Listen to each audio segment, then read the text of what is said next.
बोलो जयकारा बोल मेरे श्री गुरु महाराज की जय। गुरु ब्रह्मा गुरु विष्णु गुरु साक्षात परमेश्वरा गुरु पारब्रह्म स्वामी गुरुदेव महेश्वरा। तुमेव माता च पिता तुमेव बंधु च सखा तुमेव विद्या च धर्मं तुमेव मम देव। वंदो चरण सरोज गुरु बुध मंगल आकार, जैसे वदन होते तो सागर से पार। गुरु जी के सिमरन मात्र से विनाशत विघ्न, तासे सब परम में ध्यावत है सब संत।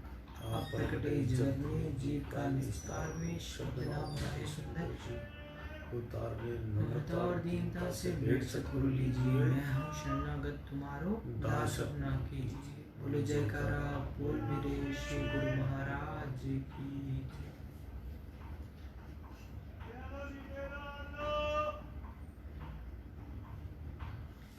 आज 24 जुलाई 2020 वार शुक्रवार, हम अमृतवाणी सेवा ट्रस्ट एवं श्री हरिहर सत्संग मंडल की तरफ से आपके सामने अपना दैनिक सत्संग प्रस्तुत करते हैं।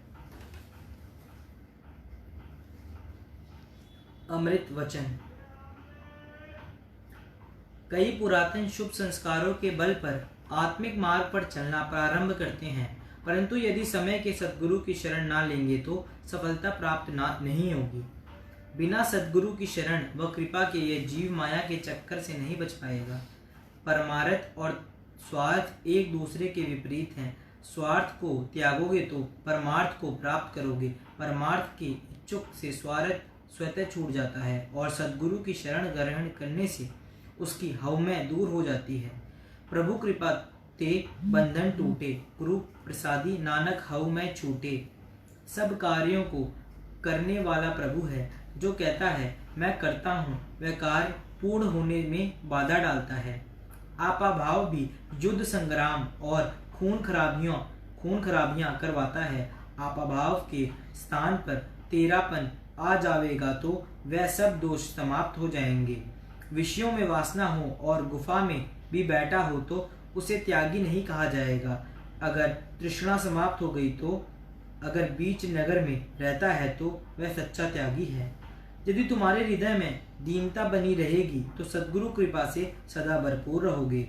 ऐसा कर्म करो, ऐसी वाणी बोलो, ऐसा विचार करो जो तुम्हारे सद्गुरु को प्रिय लगे।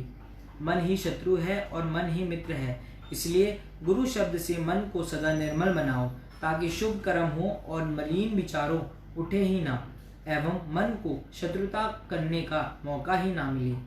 प्रभु को विस्मृत कर सारे संसार का राज्य प्राप्त करें तो भी आप दुखों से नहीं बच सकते।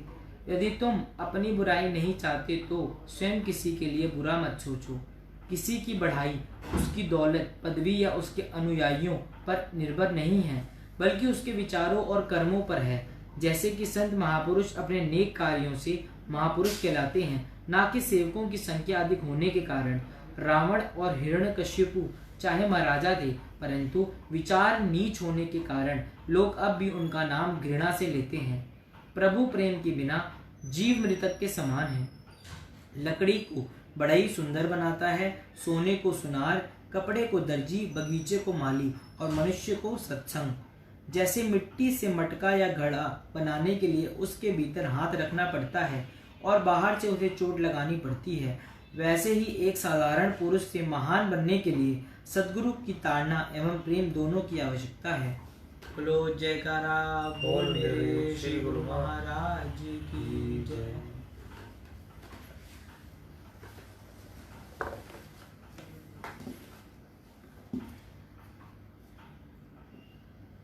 व्यवहार और परमार्थ।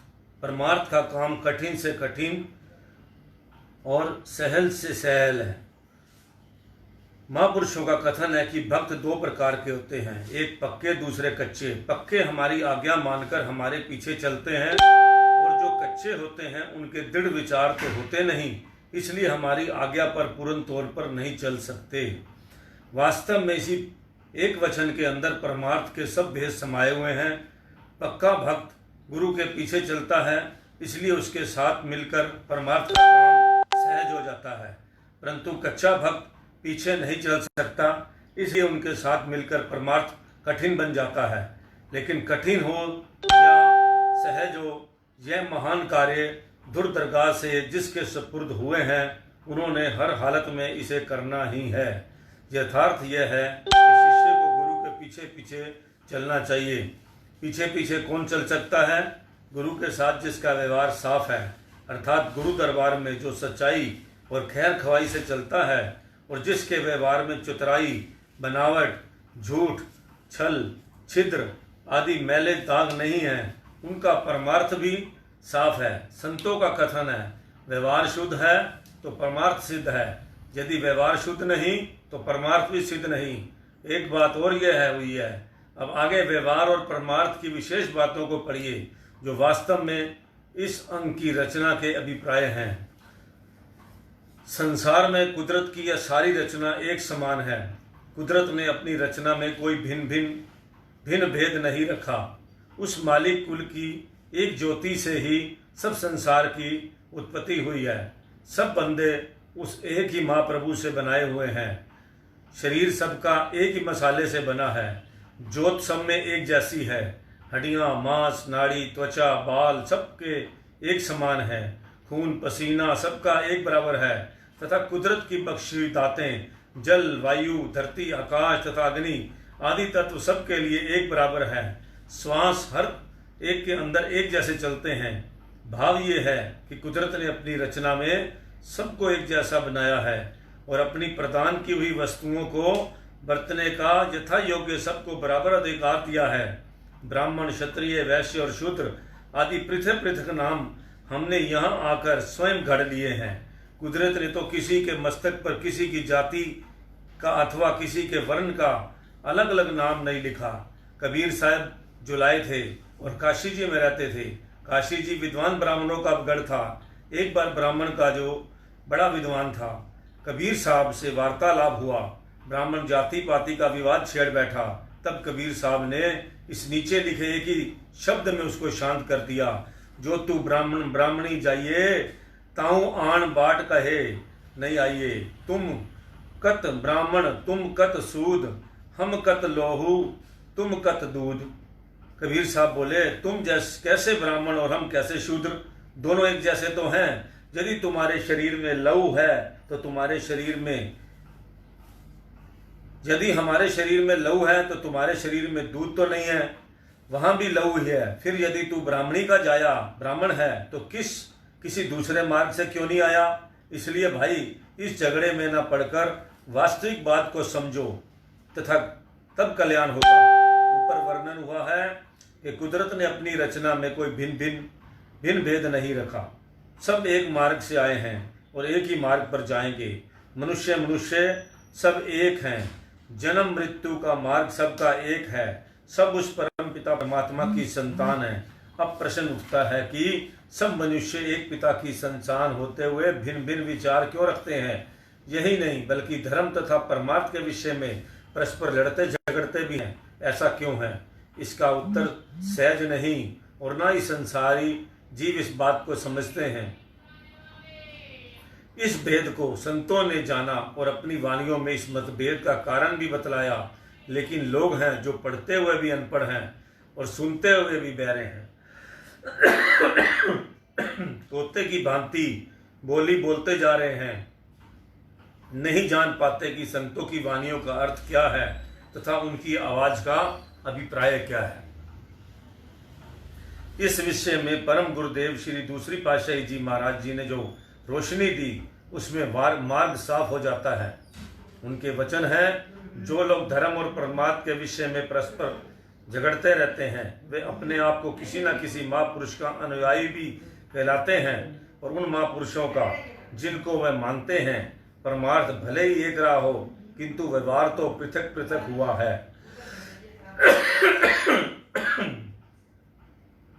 लोगों ने अपने महापुरुषों का परमार्थ तो समझा नहीं क्योंकि उनकी चरम दृष्टि थी।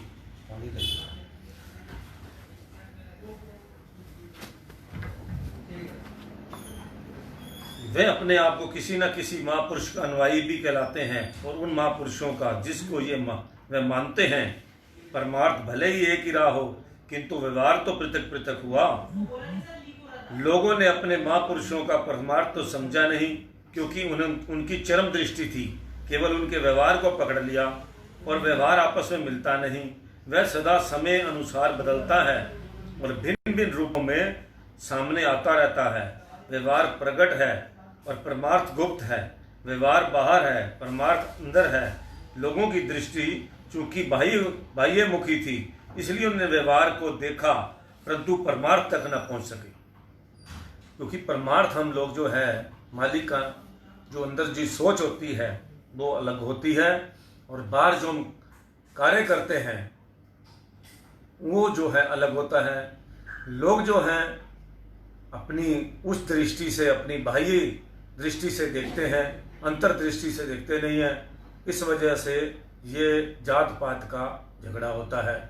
एक बार गुरु नानक देव जी नाव में सवार होकर बाला मर्दाना के साथ जो है जा रहे थे, नाव पार कर रहे थे।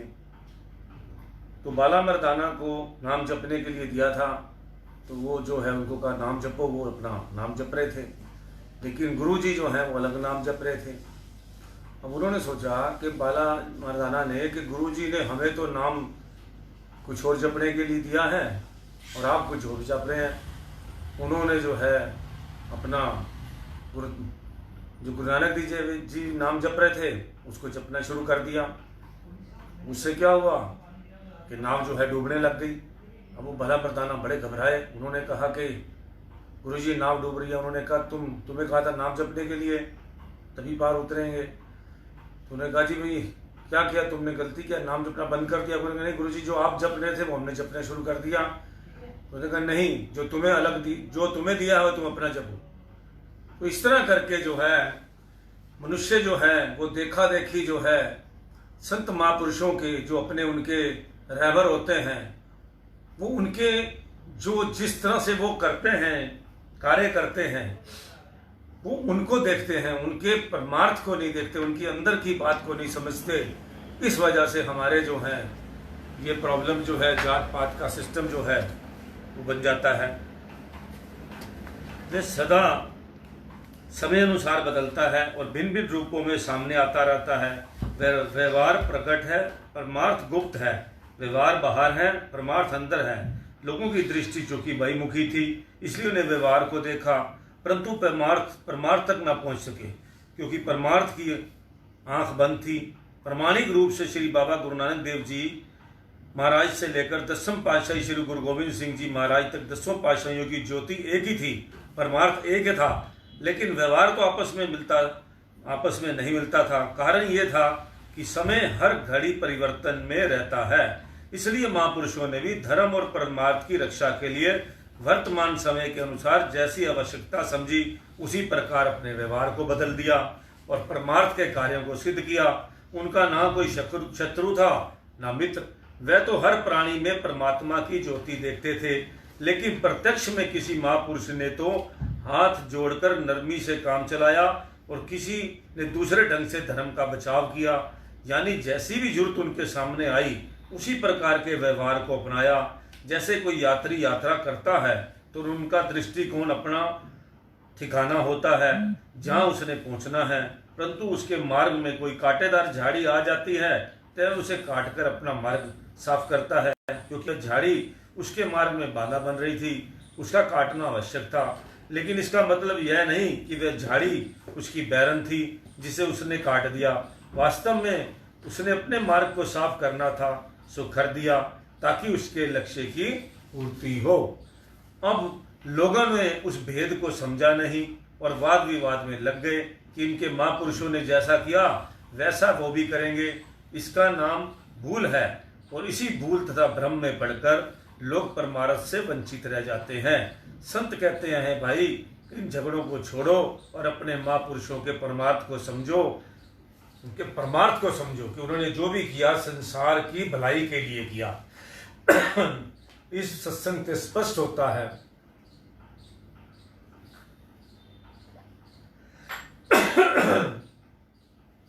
बड़ा स्पष्ट शब्दों में बताया गया है, हम सब उस मालिक की जोत हैं, सबका मालिक एक है, कोई हम भिन्न भिन्न नहीं है, कोई हमारी जात बरादरी नहीं है, सभी हम लोगों ने अपने आप ही ये सारे कैटेगरी बना दी हमने, ये शूद्र वैश्य ये सब जो है हमने अपने अपने स्टाइल से जो है वो बना दिया।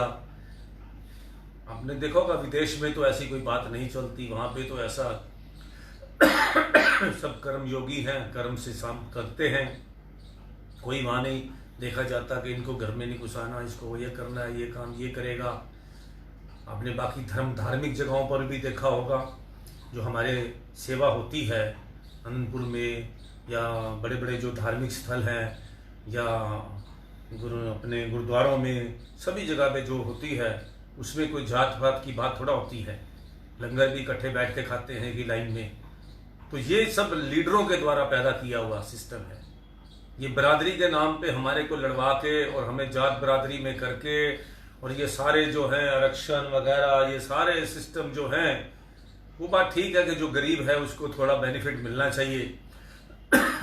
तो ये सारी हमारी अपनी उपजी हुई हमारे लीडरों की, हमारे नेताओं की, हमारा जो है हमारे महापुरुष ऐसी कोई बात नहीं कहते, अद्वैत मत की बात करते हैं। वो कहते हैं कि सब एक हैं, हमारा सबका परमात्मा एक है।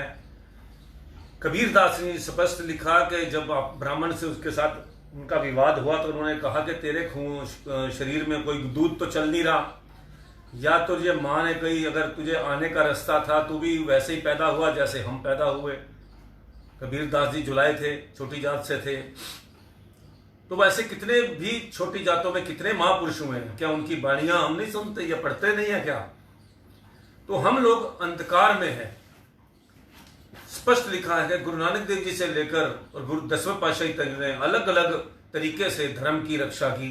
अब किसी ने तलवार उठाई, किसी ने नाम जपाया, किसी ने कैसे किया, लेकिन अंदर से सबका ध्येय एक ही था कि माँ के संसार को का बेड़ा पार करना, हर जीव को इस जो है। लेकिन हमने क्या किया, हमने सिस्टम ही अलग अलग बना दिए सारे। जो हमारे रूप बनाए गए उस टाइम इसलिए बनाए गए क्योंकि उस टाइम वक्त की जरूरत थी, हमने उसी को ही अपना सब कुछ समझ लिया। तो इस तरह करके हमारे अंदर जो है, अगर इस बात में डिटेल में जाएं तो आप हैरान रह जाएंगे। सच्चाई स्वीकार कोई नहीं कर सकता क्योंकि हम इस चीज को बदलना नहीं चाहते। तो मालिक ने भी फिर वैसे ही कर दिया। हम बदलना ही नहीं चाहते सिस्टम को, हम मानना ही नहीं चाहते कि हम सब एक हैं। बिल्कुल हमने अपने आप को सारा जो है कितने कैटेगरी में बांट दिया अपने आप को। प्रभु का नाम एक है, जपना सबने वही राम राम है, सबने करना वही काम है, खाना पीना पहनना सोना मनुष्य ने वही है। मेडिसिन जो बीमार हो जाए, कहीं किसी जात बिरादरी के लिए अलग अलग मेडिसिन तो है नहीं कि वो दूसरी खाएगा और हम दूसरी खाएंगे और तीसरा तीसरी खाएगा, सबने वही दवाइयाँ खानी है। मतलब कि कितना अगर आप सच्चाई पे जाएं तो आपको हैरान कर देने वाली, सच्चाई से जब पर्दे उठाते हैं तो कितनी हैरान करने वाली बात आ जाती है। जो हमारे लीडर भी आगे आगे बनते जाते हैं ना, तो वो भी उसी चीज को ही फॉलो करते रहते हैं क्योंकि उनका फायदा उसी में ही होता है। इसलिए वो सच्चाई सुनना पसंद नहीं करते क्योंकि सच्चाई बड़ी कड़वी है। सच्चाई अगर हुई तो सारा समुंदर एक हो जाएगा, सभी लोग एक हो जाएंगे। फिर जात पात के नाम पे लड़ेगा कौन, फिर लड़ाई कौन कराएगा? जो बड़े लीडर समझदार हो जाते हैं उनको समझ आ जाती है कि हमने लड़वाना है, उन्हीं को फॉलो छोटे लीडर करते हैं। आने वाली जनरेशन भी उनको पता है कि ऐसे ही करना पड़ेगा। जात बिरादरी के जब वो समीकरण बनाते हैं तो वो देखते हैं कि जात बिरादरी के नाम से लड़वाएंगे तो काम चलेगा, वैसे नहीं चल सकता। इतने परसेंट वोट इस जात के हैं, इस परसेंट इस वो बात के हैं। तो धार्मिक के अंदर मैं बात इसलिए कर रहा हूं कि आफ्टर ऑल हम लोगों को जो है, हम सब एक हैं, हमारी पढ़ाई एक है, हमारा अंदर खून एक है, सब कुछ एक ही तरह बताया है। वही हम सांस लेते हैं, वही हमारे लिए भगवान ने 5 भौतिक तत्व बनाए हैं, वैसे ही हमें सब कुछ करना पड़ता है। फिर हम अलग अलग क्या है? तो इस तरह करके जो है महापुरुषों ने तो कहा है, हमने नहीं बनाया कुछ, परमात्मा ने कुछ नहीं बनाया। महापुरुष तो वही समझाते हैं कि सभी एक है, इसीलिए उन्होंने लंगर एक जैसे बनाए, सब एक ही जगह बैठ के खाओ। गुरु नानक देव जी ने एक ही सिस्टम बनाया जो आज तक उस प्रथा को कोई भी नेग्लेक्ट नहीं कर सका।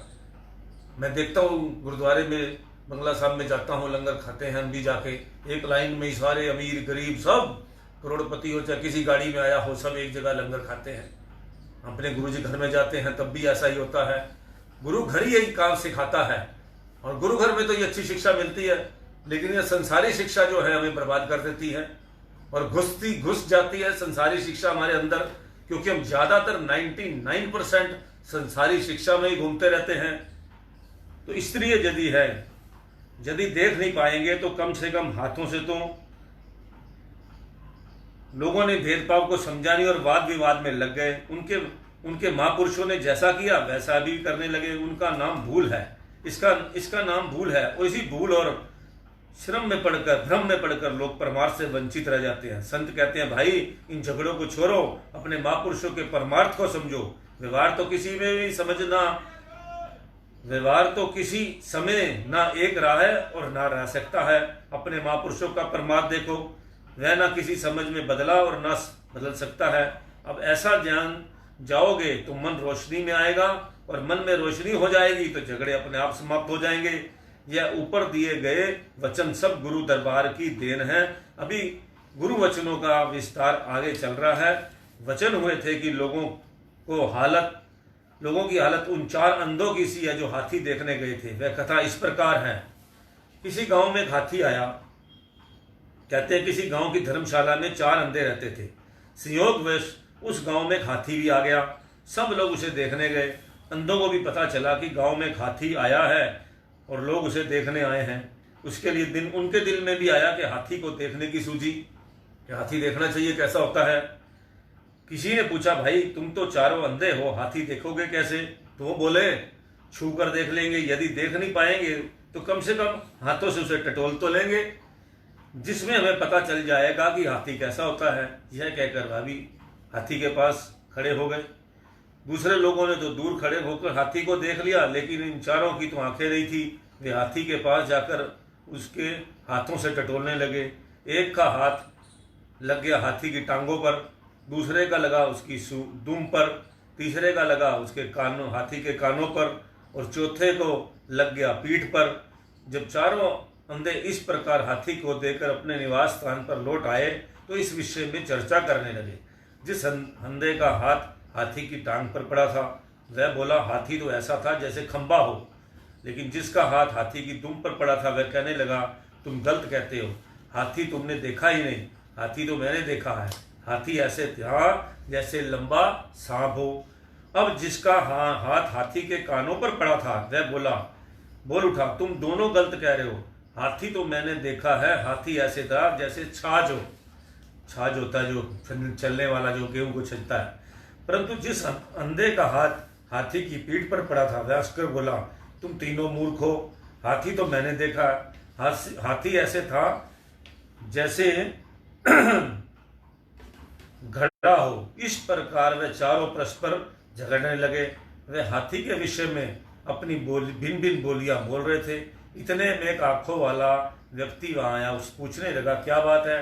चारों अंधे कहने लगे हम हाथी को देखकर आए हैं, उस पर वाद विवाद चल रहा है। वह बात को समझ गया। अंधों ने उससे प्रार्थना की भाई तुम हमारा झगड़ा निपटा दो। वह बोला मैं तुम्हारा झगड़ा तो निपटा दूं यदि आप मेरी एक बात मान ले। मैं आँखों का वैद्य हूँ, मेरी पास आँखों को दुरुस्त करने की एक अक्सीर औषधि है। अगर आप मुझसे पहले अपनी आँखों का इलाज करवा लें तो फिर मैं आपका झगड़ा समाप्त कर दूंगा। वह बोले ऐसा हम नहीं करेंगे, पहले हमारा झगड़ा निपट जाए, पीछे हम आँखों का इलाज कराएंगे। आँखों वाला संजन बोला भाई तुम पहले आँखों का इलाज करा लो, झगड़ा तुम्हारा आपसे आप मिट जाएगा। वह कहने लगे ऐसा हम नहीं करते, हम तो पहले अपने झगड़े का फैसला करेंगे, पीछे आंखों का इलाज करवा लेंगे। संत कहते हैं यही हालत संसारी लोगों की है। वह एक ही परमात्मा के विषय में परस्पर झगड़ते रहते हैं। इसका मतलब साफ है कि उन्होंने परमात्मा को ठीक ठीक देखा नहीं है और महापुरुषों के परमार्थ को समझा ही नहीं। कारण यह है कि परमार्थ को देखने वाले उनकी आंखों में खराबी है। परमार्थ को देखने से पहले जरूरत इस बात की है उन आंखों की खराबी को दूर किया जाए। जब आंखें दुरुस्त हो जाएंगी तो परमार्थ साफ साफ दिखाई देने लगेगा, झगड़े सब अपने आप समाप्त हो जाएंगे। श्रीमद् भागवत गीता के अंदर श्री कृष्ण भगवान अर्जुन जी को सच्चे परमार्थ का उपदेश कर रहे हैं। अर्जुन सुन रहा है, तथा भगवान के दर्शन भी कर रहा है, लेकिन फिर भी वे भगवान कहते हैं, अर्जुन तिन आँखों से तू मेरा निज स्वरूप नहीं देख सकता, मेरे वास्तविक स्वरूप को देखने वाली आँख दूसरी है, उसे दिव्य नेत्र कहते हैं। ज्ञान चक्षु भी उसका नाम है। वह अंदर की आँख है, यह बाहर की आँखें चरम दृष्टि है, यह बाहर की वस्तु को देख सकती है। अंदर की वस्तु को देखने वाली आँख भी अंदर की होनी चाहिए, इसलिए मैंने तुम्हें अंदर की आँख देता हूँ, उसे पाकर तू मेरी वास्तविक स्वरूप को देख सकेगा। अब संत कहते हैं कि भाई जरा सोचो, जब श्री कृष्ण भगवान मौजूद थे और अर्जुन दर्शन भी कर रहा था, तो उस समय भी अंदर की आँख के बिना काम नहीं चल सकता था। तो फिर इस समय जब श्री कृष्ण भगवान इस संसार से विलुप्त हो गए हुए हैं, तो ऐसी हालत में अंदर की आँखों के बिना लोग उसे कैसे देख सकते हैं। इससे सिद्ध हुआ है कि भगवान के दर्शन से पहले भगवान को देखने वाली आँखों की जरूरत है। भगवान कहीं दूर नहीं है, वह हर घड़ी हमारे पास है, पर उसे देखने वाली आँख चाहिए, और ये आँख सिवाय पूर्ण सदगुरु की शरण के कहीं और नहीं मिल सकती। ऐसा धर्म ग्रंथों का सदग्रंथों का सिद्धांत है। बोलो जयकारा, बोल मेरे श्री गुरु महाराज की जय।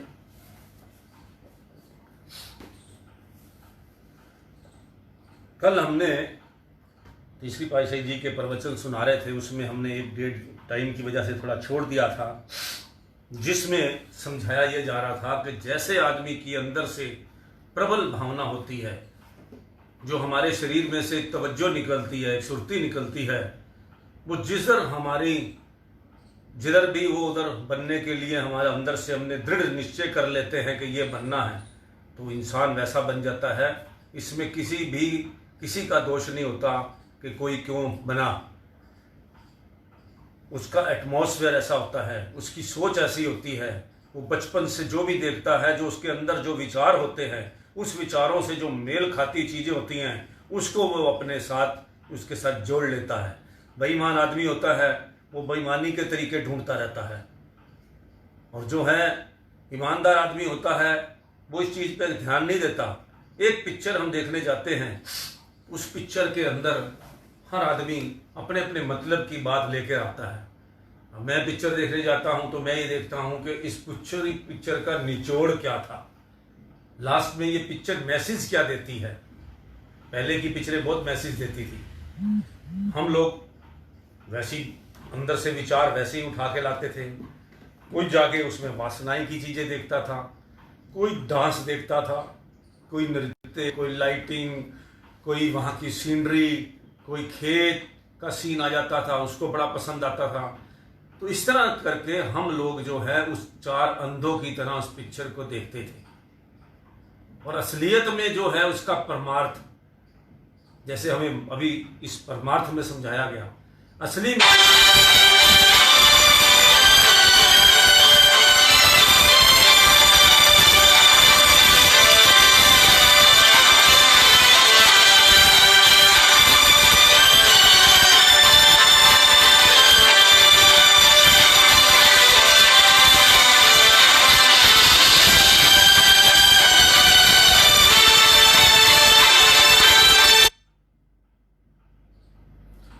इस तरह करके जो है हम एक पिक्चर उस 4 अंधों की तरह हाथी देखने जैसे गए, तो अलग अलग विचार सबके बन गए। किसी ने कुछ देखा, किसी ने कहा कहानी अच्छी थी, किसी ने कहा ये अच्छा था, मगर मकसद क्या था उस टोटल पिक्चर बनाने का। अगर तो मकसद उसका समझ आ गया, इसी तरह महापुरुष जो हैं वो समय समय पर अपना सिस्टम जो है बदल बदल कर जो है चलते हैं, और उनके पीछे कारण एक ही होता है कि जीवों को जो है वो अपना पार उतारने का, मुक्ति देने का, और इस जो है गंदगी से निकालने का। तो दूसरी बात जो इस मामले में कल हमारी रह गई थी कि जैसी आदमी अंदर के से ख्वाहिश होती है, उस ख्वाहिश को जो है इंसान जो है वैसे वैसे चुन चुन कर उसके अंदर, अब तरीके अलग हैं। उस किताब की कहानी पढ़ी तो इसकी पढ़ी, जो अपने ये गुरुमा जी समझा रहे हैं हमें, तो ये बात एक ही है, मतलब कि समझने का वही है कि हमारे अंदर जैसी सुरती है, घूम फिर के बात वहीं आती है कि हमारे अंदर जो चाहना है, जो सुरती है, बनेंगे हम वही ही, उसी तरह के हम इस संसार में से मटेरियल इकट्ठा कर लेंगे। किसी को तो वहाँ चोरी करने का तरीका पसंद आ जाता है, किसी को कुछ आता है, संसार में वो घूमता है, उसके अंदर जैसे विचार होते हैं वैसी उसकी प्रबल बात हो जाती है। तो आगे हम शुरू करते हैं।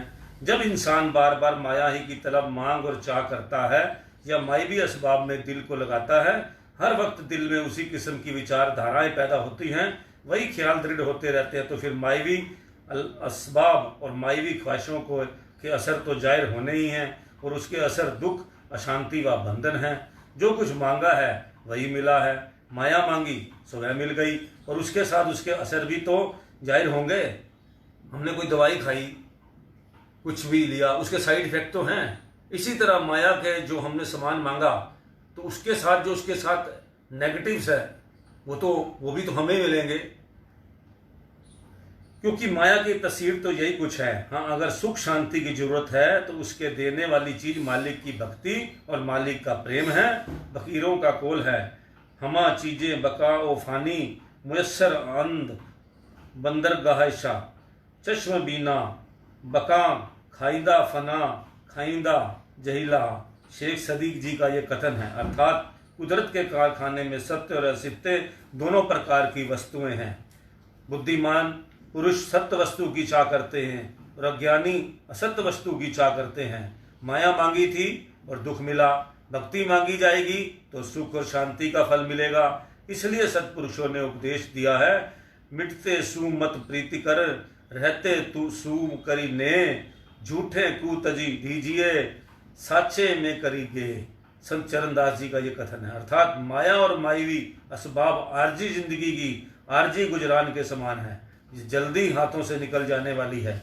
इसके साथ दिल की प्रीति नहीं लगानी चाहिए, बल्कि जो दायम और कायम चीज सदगुरु का उपदेश और सदगुरु का ध्यान है, जो कायम रहने वाली चीज है और ध्यान है जो सत्य व स्वरूप है, उसी के साथ लिव लगाकर सत्य को प्राप्त करना चाहिए।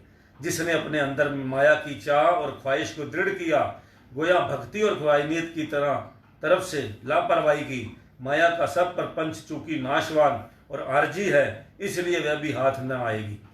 किंतु जिसे भक्ति की ख्वाहिश और चाह है, वह उसके अंदर में भक्ति दृढ़ होगी और भक्ति के साथ साथ माया भी उसी के पीछे जाएगी, क्योंकि माया भक्ति की दासी है। इसीलिए कहते हैं कि हमेशा मालिक से भक्ति मांगनी चाहिए, क्योंकि भक्ति जो है, भक्ति के पीछे ये सारे पदार्थ जो है घूमते हैं। जो दिलो चांद से भक्ति की चाह करते हैं उसके कितने ऊंचे भाग्य हैं, क्योंकि वे काल और माया के भय और बंधन से आजाद हो चुके हैं। इसलिए मन में हर वक्त भक्ति की ख्वाहिश होनी चाहिए और मायवी असबाब में फक्त जरूरत के अनुसार व्यवहार करना चाहिए। जितनी हमें इस सामान की जरूरत होती है, देखो आग है, पानी है, अगर हम उसको आग को ज़्यादा यूज़ करेंगे, अगर चाय बनानी है, खाना बनाना है, तो हमें तो थोड़ी सी यूज़ करनी आग। अब ज़्यादा आग को यूज़ कर लिया तो जल जाएगा, घर ही जल जाएगा। अगर इतनी बड़ी रोशनी अगर आग जला देंगे तो कहाँ वो रसोई को जला देगी। तो जितनी जरूरत है, जैसे हम थोड़ी सी चाय को गर्म करना होता है, सिम पे करते हैं, उबाला देना है तो उसको तेज कर देते हैं, तो इसी तरह से है लोग इन चीज़ों का यूटिलाइज करते हैं। जो संसार के ये जो सारे भौतिक पदार्थ मिले हैं, ये भोगने के लिए मिले हैं। अपने शरीर को कपड़े से तन ढकना है, घर के अंदर रहना है, इस तरह से जो मालिक ने हमें ये चीज़ें दी है, ये बहुत ऐशो आराम और अयाशी के लिए नहीं मिली। इसको हमें जो है ये भौतिक चीज़ें जो हैं, इसको इस्तेमाल करने के लिए, खाना खाने के लिए मिला है। बाकी हम उस चीज़ों को अपने आप जो है इसकी आग बढ़ा लेते हैं। हर चीज़ को हम ऐसे बढ़ा लेते हैं, अपनी कामनाएं, इच्छाएं, वासनाएं, ये सारी चीज़ें जो माया की प्रपंच है, उसको हम रच लेते हैं कि हमारा पेट ही नहीं भरता। कितना पेट भर सकता? किसी का भरा आज तक? किसी का नहीं भरा। सिर्फ एक जो संत महापुरुष की जो पहुंचे हुए संत महापुरुष होते हैं, जब उनके आप जो है ये इस कथा, ये अपना सत्संग सुनते हैं, तो उससे हमारा मन ठंडा होता है। हमारी आग जो है एक ही तरीके ठंडी हो सकती है। संसार के साथ, संसारी आदमी के साथ बैठकर तो 24 घंटे हम प्रॉपर्टी की बातें करेंगे, बिजनेस की बात करेंगे, कोई कपड़े की दुकान वाला होगा तो कपड़े की बात करेगा, कोई कहीं वाला होगा, जो मतलब कि हमारे पास उसको बढ़ाने के अलावा किसी चीज बढ़ाने की बात होगी और उस काम को बढ़ाने की होगी जो वो कर रहा है।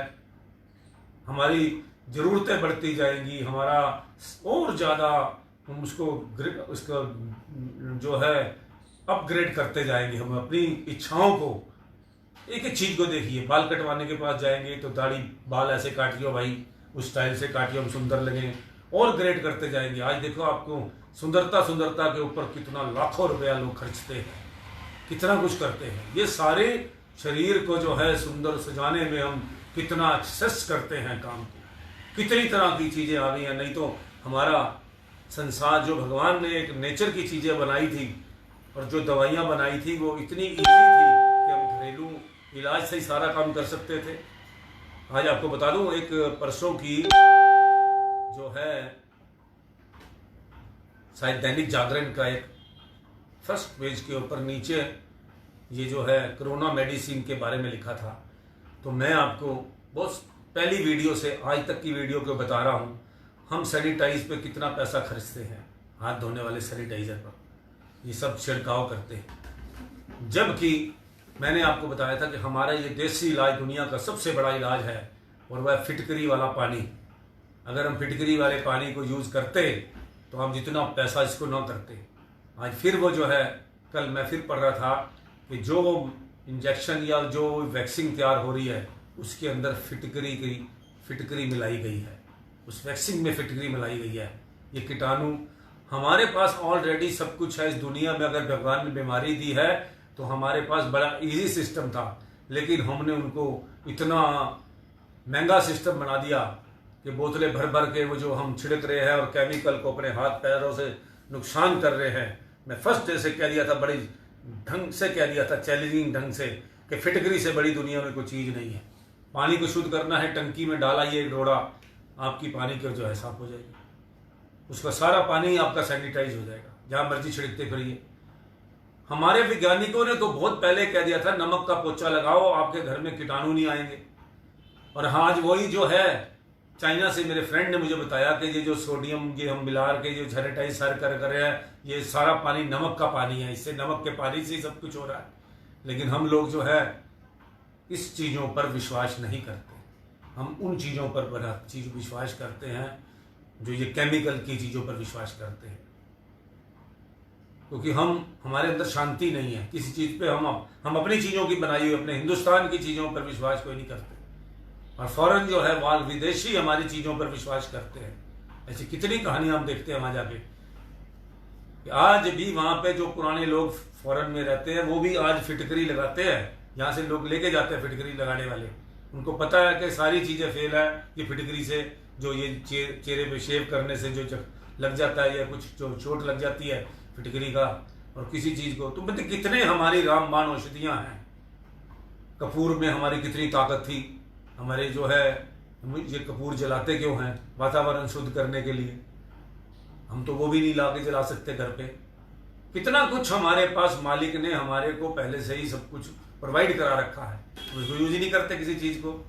हम ये इन चीज़ों पर विश्वास रखते हैं। यही चीज़ें फिर जब ये सैनिटाइज ये सब धुल धाल के जब जमुना जी में जब बह जाते हैं या कई नदियों में बह जाते हैं तो कितना केमिकल हो जाता है। यही केमिकल जब समुद्र में जाता है तो किसी तरह करके हम कितना अगर ब्रॉड माइंडेड होकर सोचें, हम बाकी भौतिक चीज़ों के बारे में तो ब्रॉड माइंडेड होकर सोचते हैं, ये नहीं सोचते कि ये चीज़ें हम जो इस्तेमाल कर रहे हैं ये बाद में हम वॉशरूम में जाके धोते हैं, सब कुछ करते हैं, तो ये सारी गटर के थ्रू ये कहाँ चली जाती हैं? ये संसार में विद्वान रहनी है, ये चीज़ें लास्ट में घूमते फिरते पानी के थ्रू जाती है, समुद्र में चली जाती हैं और वहां जाके गंदगी फैलती रहती है। फिर वो अब देखो एक बात का, अगर समुद्र में नमक ना होता, कहते हैं नमक बुरी चीज है, समुद्र में नमक ना होता तो आज समुद्र बदबू मार रहा होता। लिख लो इस बात को। तो आप बताइए कि सैनिटाइज करने वाले हम अगर घर में ये जो फुहारे से पानी चलाते हैं ये नमक है, सोडियम है, और इसको देख के चेक करके देख लो ये इसी से कोरोना ये होता है। और अगर हम इसको समुद्र में ना मिलाते, इस नमक को समुद्र से वापस उस नमक को लाकर समुद्री नमक फिर खा रहे हैं, तो सिर्फ क्या है, ये मार्केटिंग है। हमारी जो दूसरी चीज़ों की हम जो है उस चीज़ों पर विश्वास ही नहीं करते, फिटकरी पर, नमक पर, कपूर पर, इन चीज़ों पर हम बिलीव नहीं करते, जबकि बाहर के हम लोग बेवकूफ़ बन रहे हैं, भोले हैं। एक बात और आपको बताऊंगा मैं, पहले ये पूरा खत्म। जो जिलो चांद से भक्ति की चाह करते हैं उनके कितने ऊंचे भाग्य हैं, क्योंकि वे काल और माया के भय और बंधन से आज़ाद हो चुके हैं। इसलिए मन हर वक्त भक्ति की ख्वाहिश ही कर होनी चाहिए। माया में मन में हर वक्त भक्ति की ही ख्वाहिश होनी चाहिए और मायवी असबाब में फक्त जरूरत के मुताबिक व्यवहार करना चाहिए। सत्पुरुषों ने उपदेश दिए हैं, सत समर्थ ते राखी मन, करिए जगत को काम, जग जीवन या मंत्र है सदा सुख विश्राम। अर्थात इस दुनिया में रहकर दुनिया के काम धंधे जीवन निर्वाह बेशक करो, परंतु अपना मन सत समर्थ रूप सच्चे मालिक इष्ट देव सतगुरु से लगा रखो। मन को मायवी धंधों में मत अटकाओ। संत जगजीवन दास जी उपदेश फरमाते हैं कि यही दुनिया में हर तरह से सुख शांति को पाने का उत्तम मंत्र या तरीका है।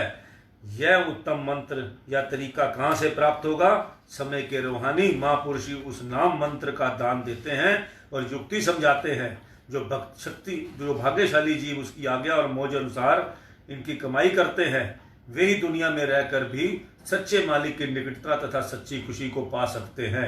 भाव यह है कि इंसान खा किसी की हालत में जिंदगी गुजारे, अगर अपने मन में सच्चे मालिक इष्ट देव सतगुरु का ध्यान तवस्सर भक्ति की लगन ख्वाहिश और चाह को दृढ़ करता रहे, तो मायवी धंधों की दुख और अशांति वाली तस्वीरें उस पर अपना कभी असर नहीं डाल सकेगी और वह काल माया के भवबंधन से हमेशा मुक्त और आजाद रहेगा। यही सच्ची शांति, सच्ची खुशी और सच्चा सुख हासिल करने का उत्तम उपाय है।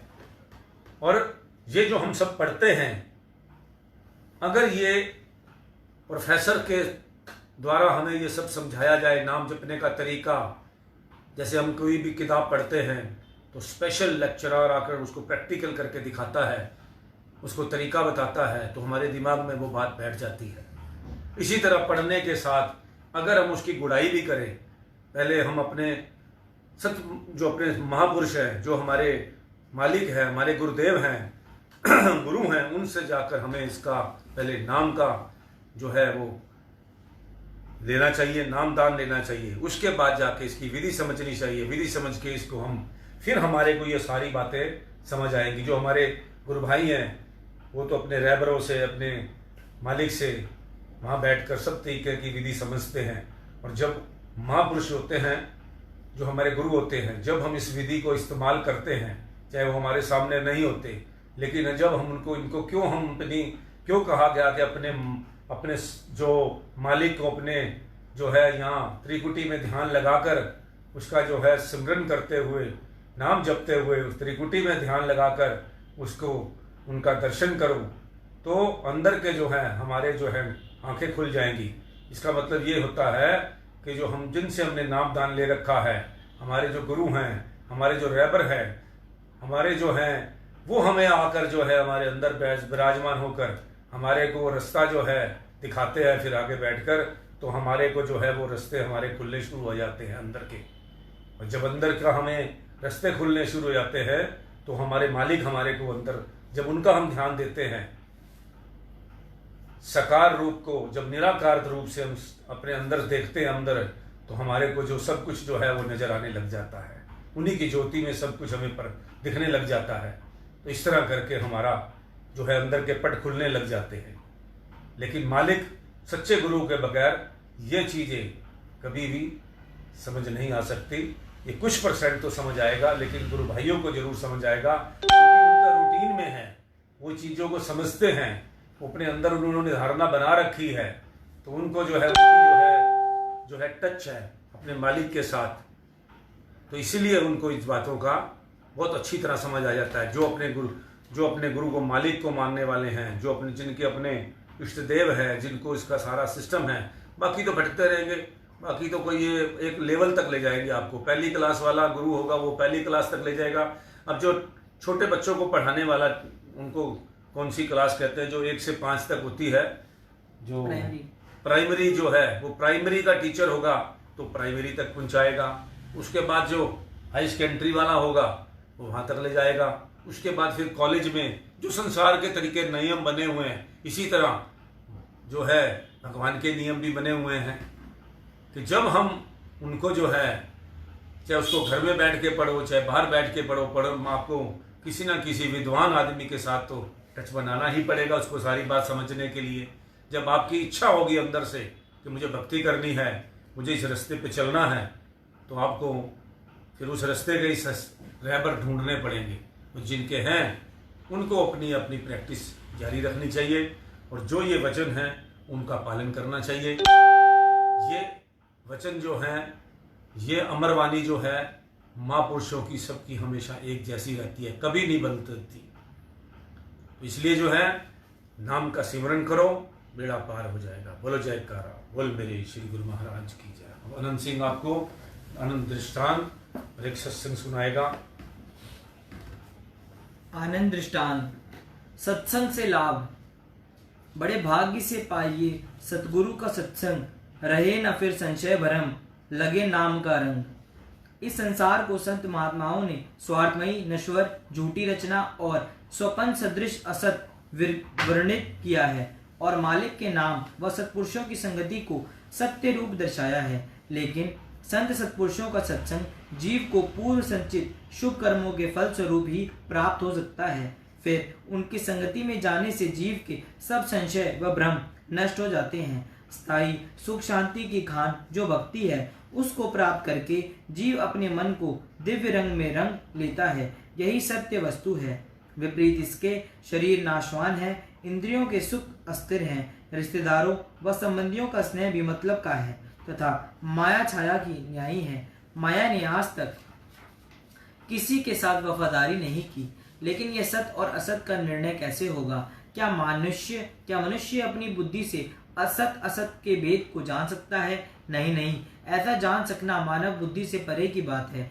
संत सत्पुरुषों की संगति से ही ऐसा निर्णय हो सकेगा कि सत वस्तु क्या है और असत क्या है, कौन सी चीज आत्मा से संबंध रखती है, किस पदार्थ से प्यार करना लाभदायक है और कौन सी चीज हानिकारक है, जिससे इस जीव ने अपने बंधन छुड़ाने हैं। इन सब बातों के जानने के लिए सर्वप्रथम ये आवश्यक है कि मनुष्य सबसे पहले सत्संग में जाए, जहाँ की सत असत का निर्णय किया जाता है, क्योंकि सत्संग नाम ही उसका ही है जिससे सत असत का भेद बताया जाए।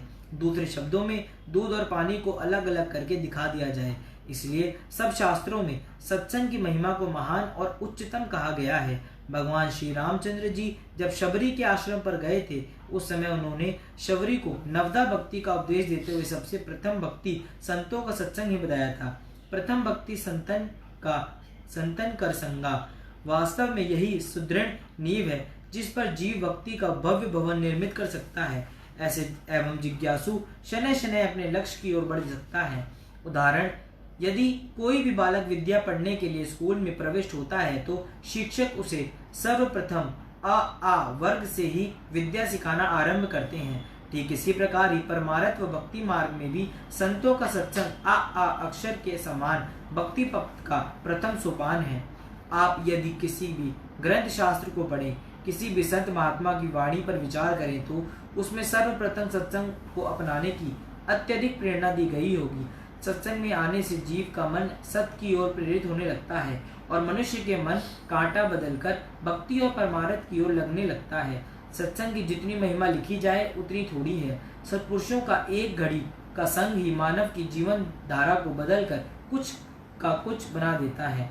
प्रस्तुत दृष्टांत में एक ग्वालिन बालिका ने एक घड़ी को सत्संग को सुनने पर उस पर आचरण करने से किस प्रकार अपने जीवन को सुधार लिया, वह प्रसंग यहाँ पढ़िए। किसी नगर में मायादास नाम का एक व्यक्ति रहता था। उसके पास बहुत सी गायें भैंसें थी। वह दूध बेचकर अपना और अपने परिवार का जीवन निर्वाह करता था। उसकी 2 लड़कियां थी। बड़ी लड़की विवाहित थी और छोटी जिसकी आयु अभी 14 वर्ष की थी, उसका नाम सौभाग्यवती था। यह अपने पिता के आज्ञा अनुसार चलकर दूध बेचा करती थी। उसे पिता का यह आदेश था कि जब सुबह शाम दूध धोने का समय आए तो दूध धोने वाले बर्तनों को साफ करके उनमें पानी डाल दिया करे, जिससे दूध धोते समय पानी दूध के साथ मिल जाए और ग्राहकों को दूध में पानी डालने का आभास तक न होने पाए। इस साधन से मायादास कपट करके धन अर्जित किया करता था। इसी नगरी में एक उच्च कोटि के महात्मा जी रहते थे। वह प्रतिदिन सायकाल को शुद्ध व्यवहार तथा भक्ति ज्ञान के विषय में उपदेश दिया करते थे। इन प्रेम भरे वचनों को श्रवण करने के लिए काफी संख्या में लोग आया करते थे। इसी से सारे नगर में इनकी महिमा फैली हुई थी। इनकी प्रसिद्धि के विषय में मायादास ने भी सुन रखा था। अतः यह मन ही मन महात्मा जी के प्रति घृणा के भाव संजोए रखता था।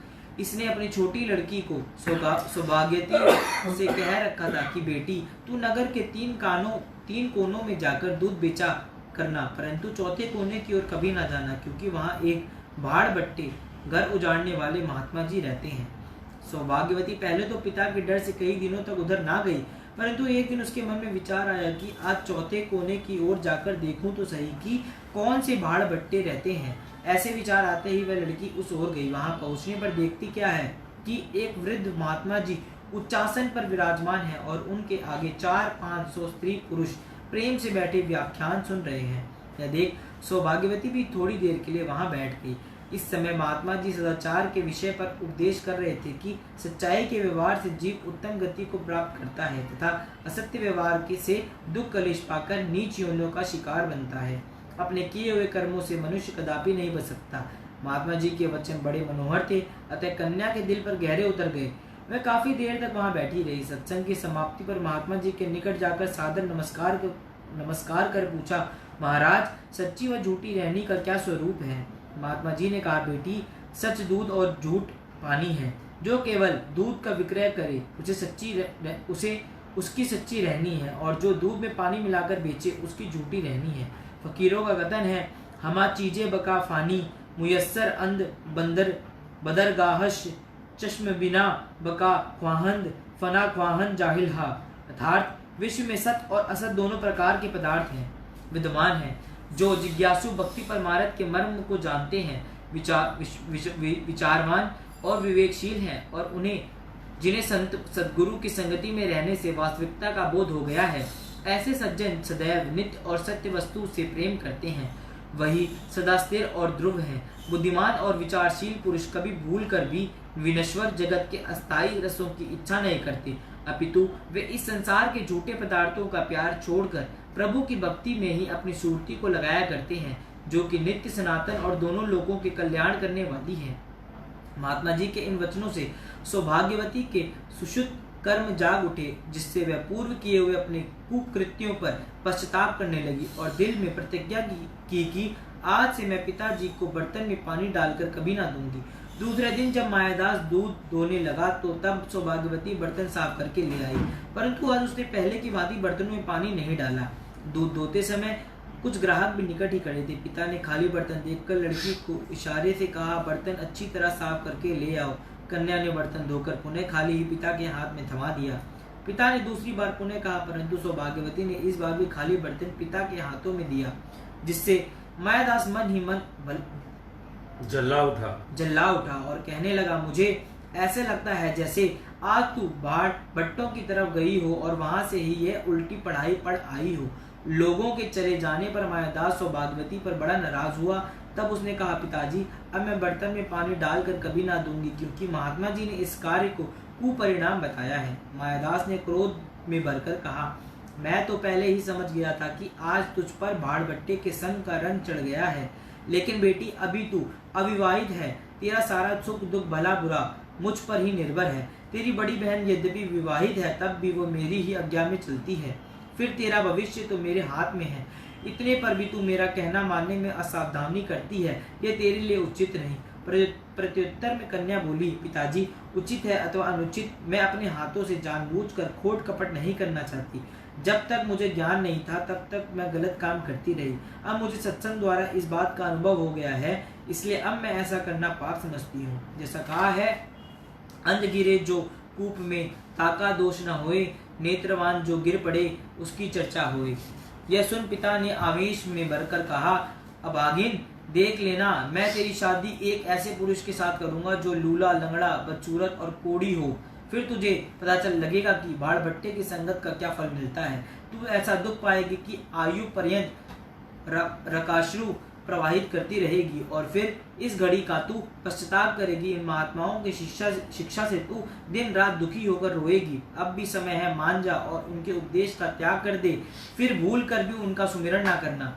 कन्या ने दृढ़ता से उत्तर दिया, पिताजी मेरी प्रारब्ध मेरे साथ है, कर्म रेखा प्रबल है। यदि मेरे भाग्य में लूला लंगड़ा पति लिखा है तो मैं उसी को ही भगवान की तरफ से अति कृपा समझूंगी। मैं इस बात से क्यों मुख मोड़ूं? मुझे कोई भय नहीं, क्योंकि मेरा मार्ग सत्यता से पूर्ण व बिल्कुल साफ है। कुछ परवाह नहीं, अगरचे जमाना खिलाफ है, रास्ता वही चलेंगे जो ठीक और साफ है। पिताजी मेरी प्रारब्ध जो बननी थी वह तो बन चुकी है। हाँ, अब तो मात्र समय की प्रतीक्षा है। जैसे गोस्वामी तुलसीदास जी ने भी लिखा है, पहले बनी प्रारब्ध पाछे बना शरीर, तुलसी ये आश्चर्य है मन नहीं बांधे धीर। भगवान की लीला विचित्र है। जिस समय पिता और पुत्री में यह वार्ता हो रही थी उस समय प्रीतम नगर का राजा लोलाधर भेष बदलकर नगर का परिश्रमण कर रहा था। चलते चलते परिभ्रमण कर रहा था। चलते चलते इन पिता पुत्री में हो रही बातें उसके कान में पड़ गई, जिससे वह कुछ देर के लिए वहां रुक गया और छिप कर सारी वार्ता सुन अपने महल में लौट आया। उस लड़की के सद्गुण, सच्चाई, भक्ति भाव के शुभ विचारों से प्रभावित हुआ और निश्चय किया कि क्यों न ऐसी सुशील लड़की के साथ विवाह किया जाए। दूसरे दिन प्रातः होते ही मायादास क्रोध अवस्था में सौभाग्यवती के लिए लूला लंगड़ापति ढूंढने के लिए संकल्प कर ही रहा था कि उधर महाराज लीलाधर ने अपने मंत्री के हाथ मायादास को बुलाने का संदेश भेजा। राजा साहब के आदेश अनुसार मंत्री मायादास के घर पहुंचा और संदेश दिया कि कन्या को साथ लेकर मायादास राज दरबार में पहुंचे। यह सुनते ही मायादास अवाक सा रह गया और स्वप्न सी उसकी अवस्था हो गई और उसे अपने पर विश्वास ही ना हो रहा था कि यह सब सत्य है या असत्य। उसकी बुद्धि काम नहीं कर रही थी। उसके सारे कुविचार धूल में मिल गए। विवश हो राजा की आज्ञा मान अपनी कन्या सौभाग्यवती को लेकर राज दरबार में जा पहुंचा। तब रदर साहब ने मायादास से कहा, मैं चाहता हूँ इस कन्या का विवाह मेरे साथ हो जाए, शास्त्र विधि अनुसार का विवाह मेरे साथ हो जाए। शास्त्र विधि अनुसार सौभाग्यवती का विवाह महाराजा लीलाधर के साथ किया गया और सौभाग्यवती ग्वालिन अब महारानी बन गई। मायादास कन्या के सौभाग्य को देखकर चकित रह गया। इसने समझ लिया कि यह सब महात्मा जी का दयालु व क्षणिक सत्संग का ही प्रभाव है। मायादास के दिल में महात्मा जी के प्रति जो घृणा थी वह अब श्रद्धा में परिवर्तित हो गई। उसने महात्मा जी के पास जाकर अपनी भूलों की क्षमा याचना की तथा उनका सेवक बन गया एवं अपने कुव्यवहार को शुद्ध व पवित्र कर लिया, अर्थात उसने दूध में पानी मिलाना बंद कर दिया। इधर सौभाग्यवती ने के सद्व्यवहार से महाराजा लीलाधर बहुत ही प्रसन्न थे। एक दिन उन्होंने महारानी सौभाग्यवती से पूछा कि आपकी कोई हार्दिक इच्छा हो तो प्रकट करो, मैं उसे पूरा करने को तत्पर हूँ। इस पर सौभाग्यवती ने प्रेम व नम्रता से उत्तर दिया, महाराज आपकी कृपा से वैसे तो आनंद ही आनंद है। मेरी केवल एक ही इच्छा है, वह यह है कि इस नगर में अमुक महात्मा जी रहते हैं। मैंने हृदय में उन्हें गुरु रूप में धारण कर लिया है। उनकी अपार कृपा व एक दिन के क्षणिक सत्संग से मेरे बुरे कर्मों की रेखा परिवर्तित होकर शुभ हो गई। उनके उपदेश के श्रवण व मनन से ही मैं इस पद की अधिकारिणी बन पाई हूँ। सो मेरी हार्दिक इच्छा यह है कि आप उन्हें सादर महल में ले आइए। प्रथम तो विधि अनुसार उनसे नाम की दीक्षा ली जाए तथा उनके निवास के लिए अलग स्थान बनवा दिया जाए ताकि नित्य सत्संग प्रचार हो सके, जिससे हमें व प्रजा को रूहानी लाभ हो। प्रेमी ढूंढत मैं फिरे, प्रेमी मिले ना कोई, प्रेमी से प्रेमी मिले, गुरु भक्ति दृढ़ होए। श्री कबीर साहिब जी फरमाते हैं, श्री कबीर साहिब जी का दोहा है ये, महाराज लीलाधर पूर्व ही आस्तिक विचारों के थे। अब महारानी की संगति से उनके शुभ विचारों में बढ़ोतरी हो गई। रानी की कथनानुसार दूसरे दिन बड़ी श्रद्धा व आदर के साथ महाराज लीलाधर महात्मा जी को महल में लिवा लाए और उनसे विधि पूर्वक गुरु दीक्षा लेकर दोनों उनके शिष्य बन गए। अब तो वहां प्रातः साय सत्संग का प्रवाह चलने लगा, जिससे थोड़ा समय में ही नगर निवासी सत्संगी बन गए। सब लोग महारानी के उपकार और महात्मा जी का अनुकंपा व सत्संग द्वारा अपने जीवन को सफल सिद्ध करने लगे। महारानी सौभाग्यवती की खुशी का कोई ठिकाना नहीं था। तात्पर्य, सदगुरु के प्रसाद से काग हंस है जाए, मलिन विषय रस त्यागी कर गुरु के शब्द समाये। अर्थात सत्पुरुषों के विमल सत्संग को पाकर जीव अपनी काग वृत्ति को छोड़ हंस वृत्ति ग्रहण कर लेता है। इतने ही नहीं, दिन रात उसका मन जो मलिन वासनाओं व सांसारिक सुख वैभव के रसों में फंसा होता है। संतों की संगति प्राप्त होने से सब उसे झूठे भासने लगते हैं तथा वह सतपथ की ओर अग्रसर हो जाता है। जिस प्रकार इस दृष्टांत में एक घड़ी का सत्संग के प्रभाव से सौभाग्यवती ने केवल स्वयं को ही नहीं अपितु अपने साथ अपने पति को भी बुराई की ओर जाने से बचा लिया। वस्तुत यह सत्संग इस मार्ग का प्रथम सीढ़ी है। जिस मनुष्य के पूर्व जन्म के अच्छे संस्कार होते हैं वह जगी आत्माओं को सत्संग के प्रभाव से ये विविध हो जाता है कि अब पूर्ण सद्गुरु की खोज करनी चाहिए। ऐसा विचार होने पर वे संस्कारी आत्माएं जब अपने पक्ष इस महान कार्य के व्यवहार बढ़ाती है तब कुदरत भी उनकी सहायता के लिए उपस्थित हो जाती है। सद्गुरु की प्राप्ति होना बड़े भाग्यों की निशानी है, क्योंकि आत्मोन्नति के लिए साधक पूर्ण संत सद्गुरु की छत्र छाया में रहकर ही अपना जीवन सुगमता पूर्वक व्यतीत कर सुख स्वरूप बना सकता है। इस मार्ग में तो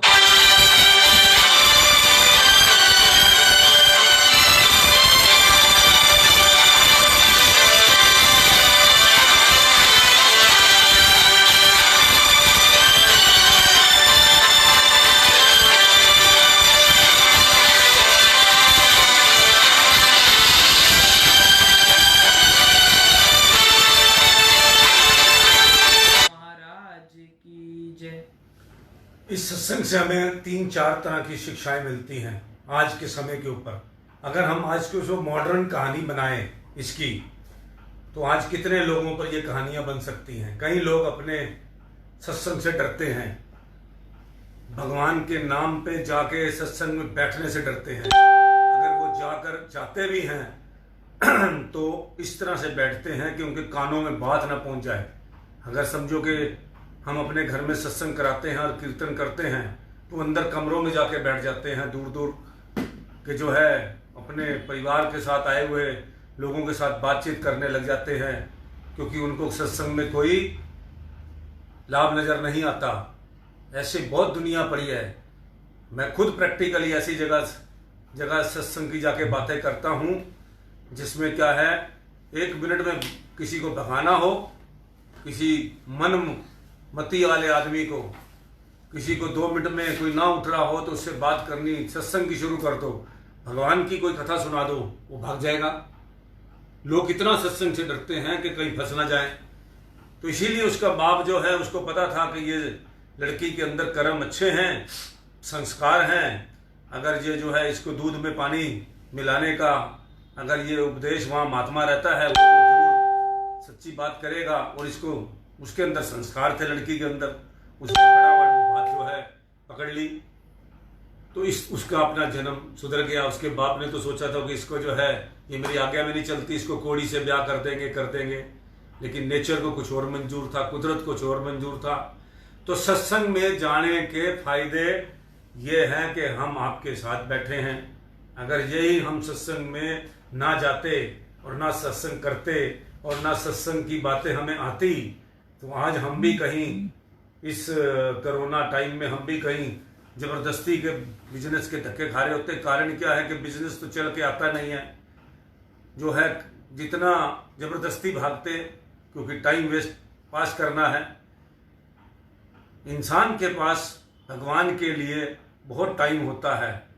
मैं खुद अपने आप पर प्रैक्टिकली इस बात को देखता हूँ, लेकिन हम जानकर इस चीज़ों के अंदर अपने आप को फंसाए रखते हैं, संसार की फजूल की बातों के अंदर। अगर हम काम भी करते हैं और मालिक का नाम भी जपते रहें तो कोई भी फर्क नहीं पड़ता। और हमें सत्संग से यही बातें सीखने को मिलती हैं, इसीलिए उदाहरण मिलते हैं महापुरुषों का, ये सारी बातें हमारे को मिलती हैं और हम अंदर से अंदर कितने खुश होते हैं। एनर्जी मिलती है, हमें पॉजिटिव एनर्जी मिलती है कि हमें गलत रास्ते नहीं जाना चाहिए। सीधे रास्ते चलने से प्रभु ने हमारे लिए, सीधे रास्ते चलने से सब कुछ हमारे लिए खुशहाल ही खुशहाल है, आनंद ही आनंद है। हमें कोई महफिलों की जरूरत नहीं होगी। महफिलें तो उनको चाहिए जिनका मन लगता नहीं है, और मन के लिए, मन को जो है भटकाने के लिए जो है, मन तो शांत से बैठेगा नहीं, क्योंकि उसको हम भक्ति में लगाएंगे नहीं लगाएगा, वो भटकेगा किसी ना किसी जगह में टाइम पास करने के लिए, जो है जहाँ मन का प्रभाव होता है, जैसा वो मन चाहता है, रेस्टोरेंट में, कहीं महफिलों में, कई दूसरी जगह पे जो आजकल के टाइम में मॉडर्न सिस्टम है, तो आदमी कहीं ना कहीं भटकता है, जाके किसी के घर जाके बैठेगा, कहीं न कहीं सिस्टम दूसरा बना के बैठेगा। तो इस तरह करके जो है हम अपने आप का टाइम वेस्ट करेंगे। और जो प्रभु के रास्ते लगे हुए हैं वो अपने घर के काम करेगा, अपना बिजनेस करेगा ईमानदारी के साथ, ईमानदारी से लेन देन करेगा, कोई झंझट में फिजूल के फंसेगा नहीं, अपनी प्रालाबत पे खुश रहेगा, शांति से जीवन व्यतीत करेगा, किसी के साथ आर्गू नहीं करेगा। उसके बाद शाम को अपना आरती पूजा करेगा, भजन अभ्यास करेगा, उसके बाद अपना योगा करेगा, टहलने जाएगा, उसके बाद अपना रात का डिनर करेगा और प्रभु का नाम लेते हुए सो जाएगा। और इसी तरह सवेरे का रूटीन शुरू होगा कि सवेरे उठेगा, मालिक का सबसे पहले अपने मालिक के दर्शन करेगा, फिर उसके बाद जो है अपना सारा दिन जो अपना फिर अपने बिजनेस की तैयारी करेगा, फिर आरती पूजा करके अपना बिजनेस के लिए खाना पीना जो भी है, जो भी संसार नियम, कितनी ईजी जिंदगी है, बिना छल कपट के, बिना सिस्टम के, जो भी थोड़ा बहुत अपना जो है परिवार को देखेगा, अपने परिवार की जिम्मेदारियां निभाएगा, जो भी उसके नियम है, संसार का सिस्टम बनाएगा। इस काम के लिए भगवान ने बिल्कुल मना नहीं किया है। भगवान ने मना किया है फजूल की बातों में। अब आपको जब भक्ति के रास्ते पे चलोगे तो लोग जो आपके साथ फजूल की बातें करने आते हैं उनको आप कह दोगे माफ़ी चाहते हैं। हम बड़े बड़े लोगों के पास जाते थे तो वो कहते थे भाई साहब टाइम नहीं है, बात की बात करो। जो सही आदमी होगा, सच्चाई वाला होगा, ईमानदार होगा, वो 1 मिनट में ना आपका टाइम वेस्ट करेगा ना अपना टाइम वेस्ट करेगा। उसको तो एकांत में रहने का ज़्यादा शौक होगा। वो तो कहेगा भाई ठीक है अपना काम करो, और अगर मेहमान बन के भी आया तो उनके साथ बैठेगा। अगर आपके घर में कोई मेहमान भी आता है उसके साथ प्रभु की बात करो, उनके साथ उनका जिस काम के लिए आए हैं, मिलने आए हैं, सब बात उनकी निपटो, सारा कुछ देखो। उनको भी वहाँ से एक अच्छी वो आपसे शिक्षा लेके जाए कि इनके घर में कितना डिसिप्लिन है। ये एक जो है हमारे को सब कुछ सीख लेना चाहिए, तो हम गलत रास्ते पे चलेंगे ही नहीं, हम संसार को गालियां देंगे ही नहीं, हम हिंदुस्तान को गालियां ही नहीं देंगे कि हिंदुस्तान बुरा है या ये नहीं है या वो नहीं है। जिस विधि राखे राम तिद विधि रहिए। तो जो हमारी किस्मत है, जो हमारे भाग्य है, हमें उसी तरह रहना है। एक बात और है, 5 तारीख को रामचंद्र जी का जो है मंदिर बन रहा है, राम मंदिर बन रहा है। अभी हम सरकार की तरफ सोच रहे हैं कि सरकार हमें कोई आदेश देगी कि रात को दीपक जलाओ, जो है ये करो। हमारे मन में क्या खुशी नहीं है? हमारे भगवान रामचंद्र जी का मंदिर बन रहा है और उनकी खुशी के लिए जब भी 5 दिसंबर मैं अपनी तरफ से बात कर रहा हूँ ये अब हम लोग जो है सरकार की तरफ मुंह देखते रहेंगे कि वो हमें आएगा कोई हमें कहेगा कि अपनी खुशी में दीपक जला लो। हमें जो है 5 तारीख को मैं तो जलाऊंगा, आप जलाएंगे कि नहीं? मुझे इस बात की बड़ी खुशी है कि मेरे राम, मैं इतनी दिनों से इंतजार कर रहा था, बचपन से मेरा एक इंतजार था। जब उस टाइम की बात है, जो घर घर से एक ईंट इकट्ठी की गई थी राम जन्मभूमि जो है बनाने के लिए, हमारे प्रभु का मंदिर बन रहा है, रामचंद्र जी का मंदिर बन रहा है। उस दिन जो है असली दिवाली उसी दिन की है, जिस दिन जो है अब उस दिन जो है हम पूरे जो है हिंदू जो है सभी राम भक्त हैं, और मुझे नहीं लगता कि ऐसा राम भक्त नहीं होगा। हमें उस दिन जरूर अपने प्रभु की जो है रात को जरूर अपना तेल के दिए जरूर जलाने चाहिए, चाहे 2 जलाओ चाहे 4, एक तो नहीं जला सकते, एक तो अच्छा अशुभ होता है। 5 दिए कम से कम जो है हमें जो है प्रभु के याद में कि हमारे प्रभु का कितनों लोगों की बलिदानी के बाद, कितने लोगों के बलिदान के बाद हमारे मालिक का, हमारे रामचंद्र जी का मंदिर बन रहा है। और जो है बड़ा बनाने वाले भी बड़े जोगी जी हैं, बड़ा दिल से बनाएंगे, मोदी जी हैं बड़ा दिल से बनाएंगे। और जो जिस हिसाब से अब नक्शा भी चेंज हो गया है, तो हमें जो है एक राम नगरी बन रही है हमारे हिंदुस्तान के, जहाँ की वाइब्रेशन, जहाँ के शंख की ध्वनियाँ, जहाँ की भक्ति चारों तरफ फैलेगी। किसी को टांग नहीं अड़ाना चाहिए, पूरी मदद कीजिए इस मंदिर के अंदर। जय श्री राम, जय श्री राम, जय श्री राम।